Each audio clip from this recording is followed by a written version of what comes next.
கர்த்தராகிய இயேசு கிறிஸ்துவின் நாமத்தினாலே உங்கள் யாவரையும் வாழ்த்துகிறேன்.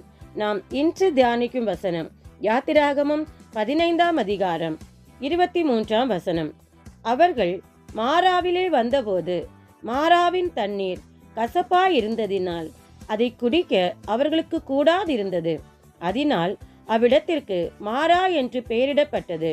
ஆம், இந்த வசனத்தை நான் பார்க்கும்போது இஸ்ரவேல் ஜனங்களை கர்த்தர் தெரிந்தெடுத்து எகிப்திலிருந்து பிரித்து கொண்டு வரும்போது மகிமையான ஒரு வெற்றியை கொடுத்து மாரா என்கிற இடத்துல வரும்போது தாகத்தால தண்ணி குடிக்கும்போது அது அவர்களுக்கு கசப்பா இருந்தது.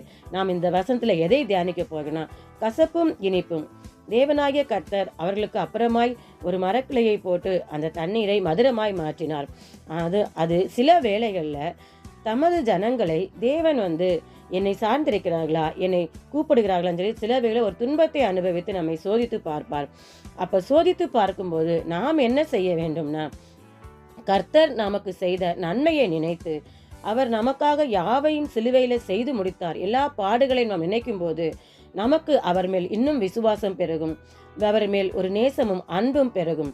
இப்போ கசப்பும் இனிப்பும்னா விஷ பொருட்கள் கசப்பாக இருக்கும். சில வேளைகளில் விஷம் சாப்பிடுகிறவர்களுக்கு அந்த விஷத்தையே மருந்தாக கொடுப்பாங்க. அது ஒரு பழமொழி உண்டு, முல்லை முள்ளால் எடுக்கணும். அதுபோல தான் அதை மருந்தாக கொடுக்கும்போது அவனோட உடலுக்கு ஒரு பூரண சுகம் கிடைக்கும், ஒரு ஆரோக்கியம் கிடைக்கும்.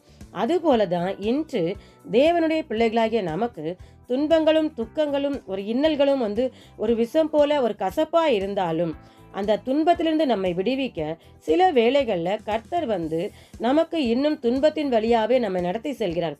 அதாவது எது வரைக்கும் என்றால், நம்முடைய ஆத்துமா பூரண ஆரோக்கியம் அடையும் வரைக்கும், ஆசீர்வாதம் பெறும் வரைக்கும் அந்த துன்பம் நம்மை தொடரும். அதுக்கப்புறம் கர்த்தர் நமக்கு நியமித்த ஒரு உயர்வு நம்ம நெருங்கும் போது நம்முடைய வாழ்க்கை ஒரு சுகஜீவியமாய் வாழதான் கர்த்தர் விரும்புகிறார். அதை நமக்கு நிறைவேற்றி கொடுப்பார். அப்போ ஒரு கசப்பை உட்கொண்டால்தான் ஒரு இனிப்பான ஒரு வாழ்வு நமக்கு கிடைக்கும். அப்போதான் நம்முடைய வாழ்வு நம்முடைய வாழ்க்கையில் வருகிற அந்த கசப்பான துன்பங்கள், கஷ்டங்கள், வேதனைகள், இன்னல்கள் எல்லாம் துக்கங்கள் நமக்கு ஒரு நாளில் அது ஒரு மகிழ்ச்சியாக மாறும்.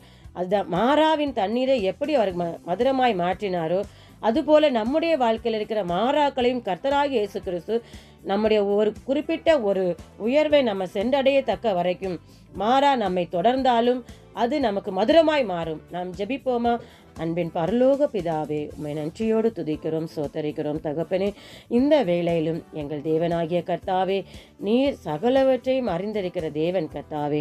இஸ்ரவேல் ஜனங்களுக்கு மாறாவின் கசப்பை மதுரமாய் மாற்றின தேவனே, உமக்கு லேசான காரியம் தகப்பனே. எங்களுடைய வாழ்க்கையில நாங்கள் படுகிற வேதனைகள், கண்ணீர்கள், கஷ்டங்கள், துன்பங்கள், துக்கங்கள் எல்லாவற்றையும் தேவனே உமக்கு மாற்றுவதற்கு லேசான காரியம் என்று உம்மை நம்புகிறோம். ஏனென்றால் நீர் ஒருவரே எங்களுக்காக சிலுவையில் யாவையும் செய்து முடித்த தேவன். உம்முடைய தயவுள்ள கருத்தில் எங்களை தாழ்த்துகிறோம், வெறுமையாக்குகிறோம்.